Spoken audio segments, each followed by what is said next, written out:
Hi everybody, it's DJ Dr. D. Happy Thursday. Today I'm going to be installing the exhaust tip on my 2017 Chevy Silverado. Here we go. Okay, what we got here is a Super Gear SS stainless steel exhaust tip. This fits a 2 3/4 to a 3-inch diameter pipe. This pipe is 7 inches long. What this is a heavy duty mirror, polished 304 stainless steel.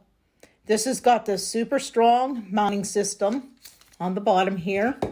What you're going to need is a 10 millimeter socket. And you're also going to need a 3/8 ratchet, which I purchased this from Walmart. And it's a Hart brand. This here I purchased for $24.90 from Tri-County Performance. So here we go. What we have here, we have to unbracket these and screw these out in order to fit over my exhaust. Here we go. Okay, what we did is slid the exhaust tip over my exhaust. I put the brackets back in the place where I want them, and all I need to do is tighten them.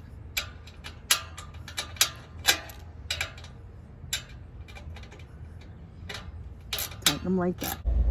Here you go. It's got a nice purr to it. Looks outstanding. You got to see that I installed an exhaust tip on my 2017 Chevy Silverado. If you like this video, please give a thumbs up, like, and subscribe for more videos to come. Once again, this is DJ Dr. D.